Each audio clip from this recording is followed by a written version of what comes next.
Yeah. Respecting others. So, for many of ourselves, it's so important to see that literally, without almost protecting ourselves from the outlash of frequency which can come from a existence that is not pure to our... What we must understand is something very important, is that within this reality also lives frequency. And our existence is literally frequency. So as long as frequency can channel within our frequency, it can express itself. And if we don't think that this is possible, then we must think from a perspective of truth.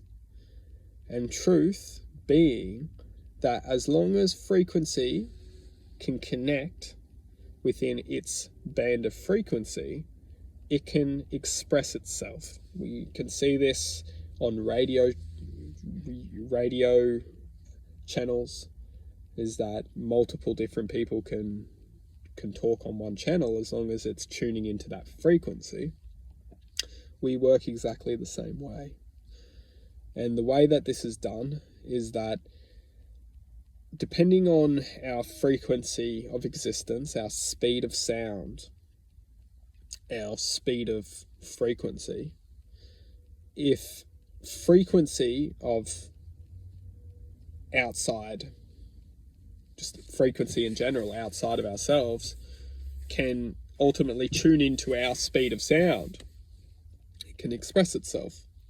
What you'll see is that you'll see expressions of frequency in every single human being, and it's only those who can truly vibrate at a frequency of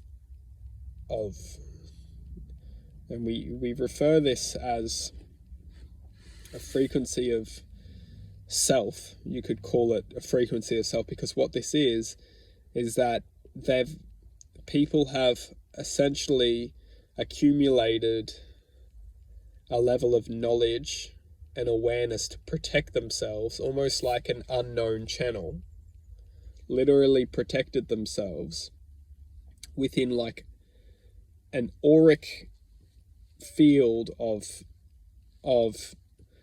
just, literally speaking, what people can do and what we're all capable of is learning to create an auric field of protection, which can stop existences, energies from literally coming into our existence and then expressing their frequency through us.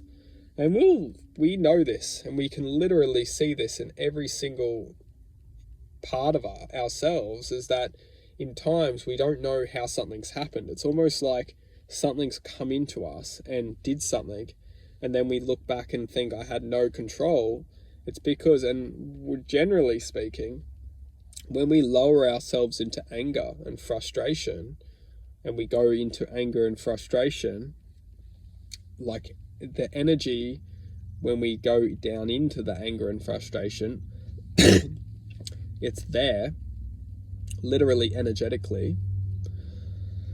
When we go down, the energy literally connects into us and expresses. So that's how we achieve all this, you could say, damage, and then we come back into the vibration of which we normally exist within, and we realize that we've done so much destruction is because when we were down in the depths of the anger and frustration, energy has come into us and inflicted all this detrimental damage to try and create these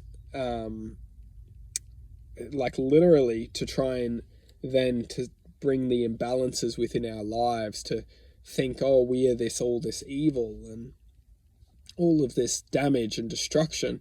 But no, all we were was the awareness which is still formulating choice. And that's all we will ever be, is that we are awareness that is establishing choice, at least within this reality, is that we are awareness establishing choice. And it's the choices which we make which will establish awareness, and it's the awareness which we get to choose to elevate within. And when we start to elevate within awareness, we find that we can no longer be affected by the frequencies of which we're trying to manipulate and use our awareness to try and deceive our existence, to, twist and capture our awareness.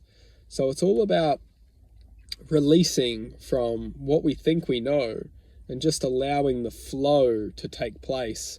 And the flow will naturally evolve us within accepting infinite potentialities of existence and accepting the unknown and welcoming the unknown without fear.